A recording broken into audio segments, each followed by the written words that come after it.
As promised, everyone, the junk will never end. Right, Lou? That's right. Louis got a. He likes I've been to. waiting for this to happen. He likes braking hard, and then he breaks the brakes.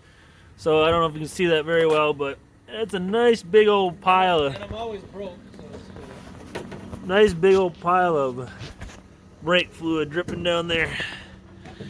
Yeah, drove her all the way back. Yeah, you can see the line. You can follow them all the way here, like cookie trails. Yeah, I mean, we're not going to disappoint on the junk. All right, guys. Well, let's see if we can get this thing fixed.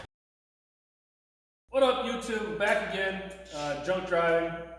So last week you kind of saw us, trying to get things more figured out on this, get the tires on this thing ready to go.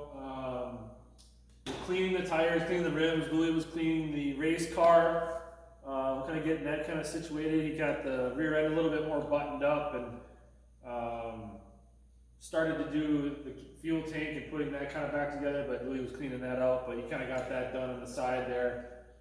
So that's already pretty much all set to go. Put a couple pieces of hardware in it and then we'll be ready to rock. This tonight, the left seal on the transmission to the axle has been leaking, so I got another one of those. So we're gonna tear this thing apart and I'm gonna put a new seal in that one. And then Louis is gonna, like I said, put the fuel tank back in, or it'll get in place, I guess. It isn't necessarily all hooked up just yet, since we don't have the engine just yet. Louis got to message the engine builder tomorrow probably. See what's going on with that. And then I'll put the clip in. So we always tell you about junk. So yesterday we were going sledding. Us and the kids. Us and the kids. Yeah, really. Yeah. I'd go sledding. It'd be fun. But we all went, and we're just about to leave, and Louis backs up to me, and he goes, "I got no brakes." Yep, of course. On my truck, on the excursion. On the excursion, the big white ox. What do you call it? Yeah, that's good. Big white ox. White whale. Yeah, white whale. So the one that we had to do this. Beached whale, right? Yeah, beached whale. So that's the one we did the spark plug on, and then I had done brake lines on my dad's diesel excursion, a red one, a maroon one, last year. And wouldn't you happen to know, after I fixed that one, Louis ends up having to blow his lines too. Yep. So pretty much, I was kind of waiting for it. yeah, roughly the same spot along the line of the one that just kind of hugs the rock, or I think it hugs the rocker. It's on the frame. So we got some line for that. Not gonna mess with that tonight, but because we have like a foot of snow on. Yeah, it's snowing like crazy. But Louis did come out to the shop and did cut a piece of line off of it so that he had something to compare to. But I don't think I don't know if that's gonna be a one night deal. One evening maybe. Noon to 9 or something. Noon to 9, what, 9 a.m. the next day, yep. So, as we said before, if you own junk, if you're watching this, you probably had some junk before. It just doesn't stop sometimes. Especially here in Wisconsin, the rust just destroys the cars and it just doesn't stop. So, anyways. So I got the parts on order. The other parts I have on order for the SHO, I got calipers for the rear, got rotors for the rear. So I'll be doing that probably in the next video, getting that thing ready. And then by that time, as long as everything goes on quite well with that, we'll probably put this back in the trailer and put this back outside so that we can get Louis' beast in here and mess around with that and do double flares, which I'm sure everybody that, if you're watching this and you've never done a double flare on a brake line before, you got a couple tries to do it right. It's not perfect right away. I know that when I did it on my dad's truck, it was not too much fun. But we do have one brakes on the flex jump too. Oh yeah, leaky brakes. Leaky brakes on that one too. Yeah, I don't know, just you got junk from Wisconsin, you're gonna be messing with some of that stuff. So, yeah, so we got enough work ahead of us, and on top of that, we're trying to get a race car done. Someday. Maybe when we get the engine back. But I'll bring you in over here. We'll do a little live action while we're doing this. But so we got a new addition to the race car family today. So this is Louis' son's car. Can you tell a little bit about the unit? It is a kitty kart class kart. So my son is 6. I think they can race between 5 and 7 in the kitty karts. And there's a couple tracks nearby, and we did a little rental thing last year, and he had a ton of fun with it, and he wanted to get his own kart. So this is actually one he raced against last year. Quick little kart. Still yet to find out what brand it is or anything. It's got a little Comer 2-cycle engine. You can run a 2-cycle, or they have a Briggs & Stratton LO206 4-stroke. But this one was available, and it runs pretty good. So they don't keep points or anything for the kitty karts, so they just want them to learn and do whatever. So we're gonna have some fun with that. And it's already leaking gas, so that's a True thing. junk fashion. We'll get that squared away. It does run. He fired it up for us, and it ran well last year when my son raced against it. I physically watched it ran about 3 or 4 features. So my son fits pretty good in it. We might have to adjust where the steering wheel is a little. There's that big space around there. We might take that thing off. But his feet fit the pedals pretty well, and came with this nice cart. I'm trying to figure out what we're doing with this thing. You can buy some different carts that lift the cart up for you so you can roll it. Because a 5-year-old kid isn't going to help their dad probably. So, but there's different ways. Last year we would just hook a little tow strap to it and just drag it through the pits. We'll come up with something. But yeah. Hayne, my son, he saved a few bucks and did his chores, and he's in the racing room. So Yeah. So we deal with junk and racing stuff just like us. Yep. Unfortunately, or fortunately, No. fortunately, I don't know. So we got that, and then there's the race car. It's has pretty much nothing else really done to it. It's actually really cleaned out on the underside. We got that all cleaned out in there. I power washed it. I think. Did we have record of? Yeah, John. You said John had put the hoses back on together, and this was ripped, so we put a new section on it.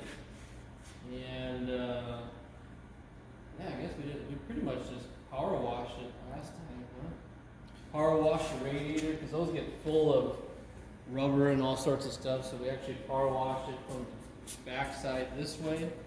yeah. So which way does the air flow on that? Airflow is going this way. Over the coils. Yeah, so it just, even though there's a screen in the front, it gets caked with everything. And you try and blow it out with air, but really that only does so much. So we actually power washed it, and that's a good thing. I've been meaning to do stuff like that. Yep. It's some of those items that you just don't want to do, or you don't think you have time to do. And you don't always have the equipment. I mean, we've got power washers now and that sort of stuff. But Yep. I mean, you might take a hose before, right? Mm-hmm. And then the SHO, like I said, rear brakes, brake calipers are seized up. Got new ones coming. Got rotors. Got pads. And then I'll try to get the axle seal done tonight, or at least have everything ripped apart before the night ends. Might be a little bit of a shorter night because we don't have like 2 in-depth items to go into. You showed the wheels on your. Yeah, oh yeah, that was the oddly satisfying thing that we did. So, we got. Covered in snow. Yeah. There you go. Sitting there. Yeah, the plows didn't come just yet outside, so the drift in front of the door is about 18 inches or so, I'd say. And the big white ox is covered in snow. So, all right, well, we'll get started on some of this stuff, and we'll pop you in maybe a little bit. I mean, there's not too much to do with this stuff, but we'll give you a little bit of live action on some of that stuff of us putting things together, and I'll get the front end of this thing torn apart pretty quick. It shouldn't take too long. We already did the other side, so all right, we'll catch you here in a second, and then we'll wrap it up pretty quick here. I don't think it's going to be a crazy long night. Yeah, we had oh yeah. Do you want to tell them about So we did that.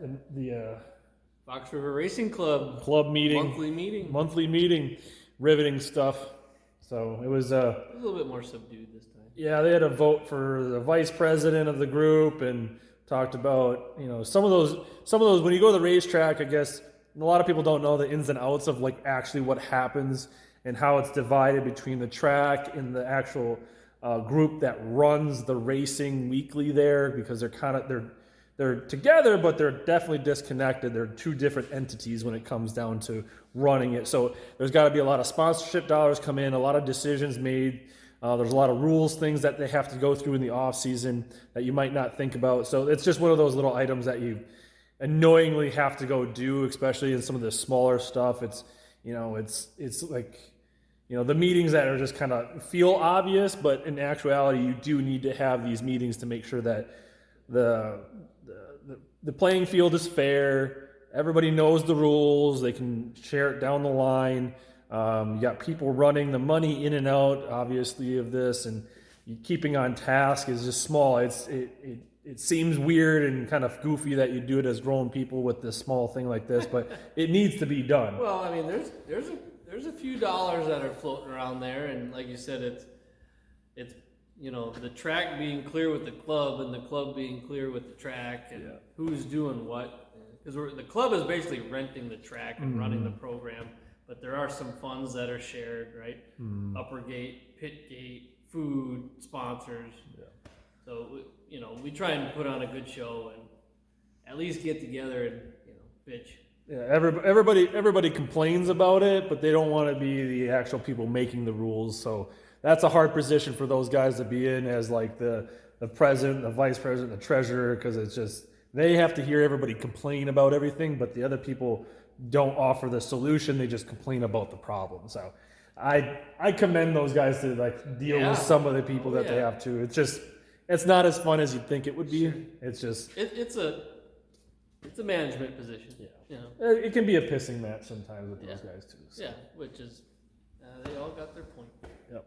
All right, well, we'll just catch you here in a second. We'll probably do a couple clips of Louis putting the fuel cell back in, and probably a couple clips of me ripping off the wheel, although you guys pretty much have seen that ripped apart from the other side. So yeah, how long has this been sitting here like that?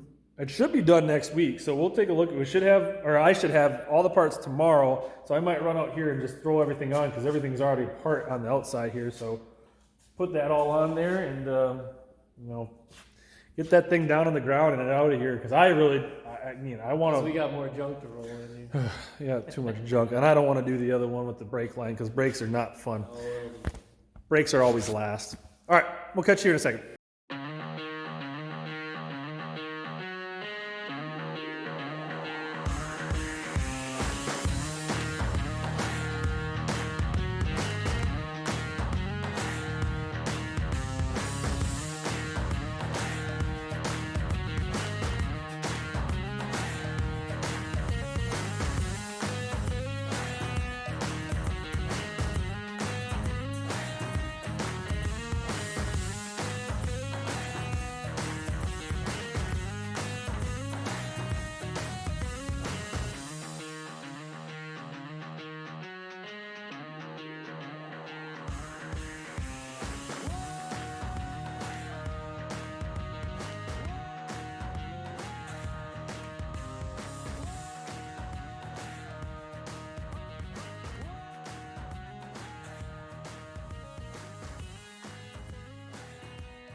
Yeah, there you go. install.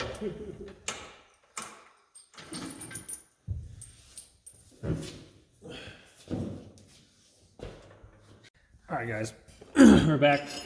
Got this apart. Didn't put the new seal in just yet. The old seal looked like it was a little jacked up. We had a little issue when we got the engine swapped out last year or 2 years ago, and they pulled the actual half shaft out. So I think that's what kind of kinked it.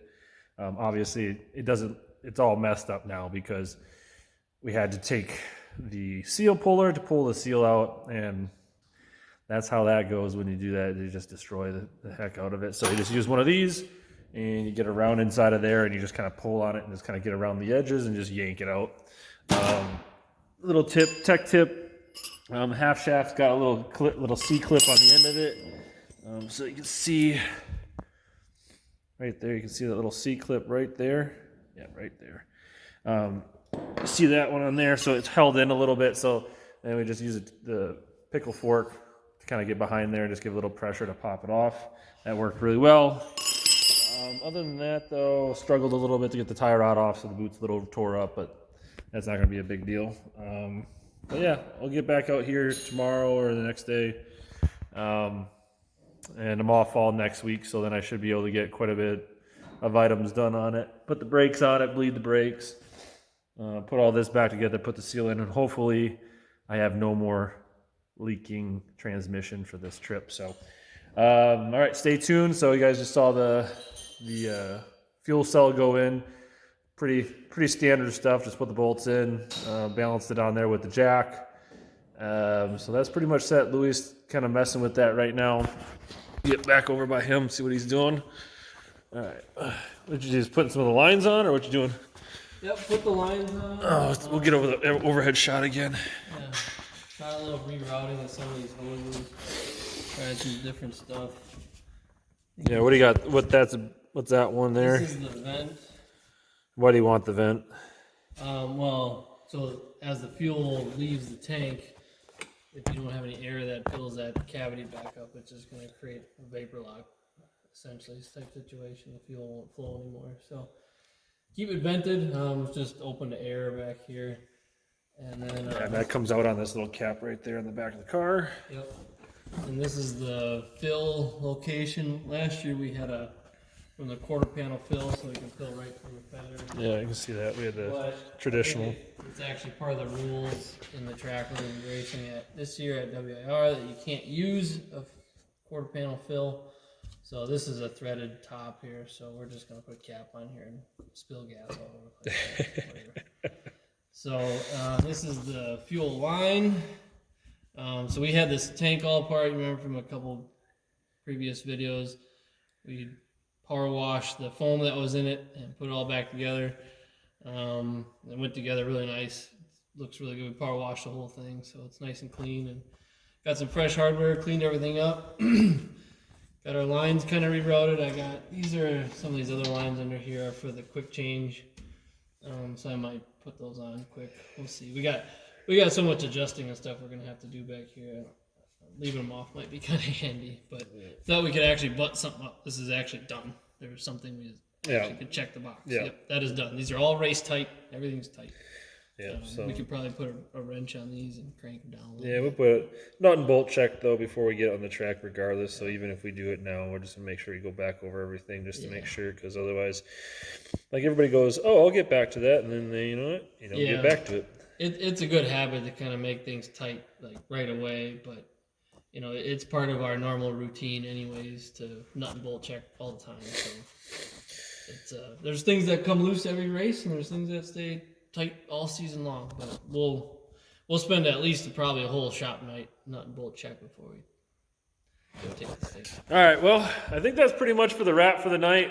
Do a couple more things with this, and the SHO is pretty much going to sit there until most of the transmission fluid kind of gets out of it and stops dripping so much before I put that seal back in, because I got some Permatex that goes around the outside like we had said in those previous episodes. So I want to make sure that's it doesn't have anything messing around with it. I know it's going to be dripping no matter what, but it's flowing out of there quite well right now. I mean, we could kind of tilt the car one way and make it work, but it's not that big of a deal. We're not in a huge rush to get that thing out here just immediately. But next week for sure, it should be back on the ground no matter what by next Monday and out of here so that Louis can get either you want it next week or do you want it, when do we want to start the other junk? Well, I would like to have my truck back. If you would like to have your truck back. I don't drive to work. All right, guys, make sure you subscribe, like, share to anybody that you think might think this is a good little informational piece and get some humor out of it, watching two, self-taught mechanics try to, Totally self-taught. what Dad taught us. Yeah.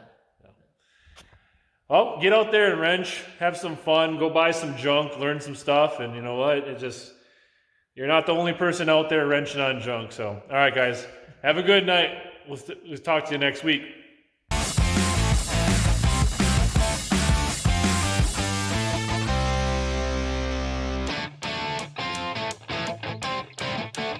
Oh, what you got going on down there, Lou? She's snowy, huh?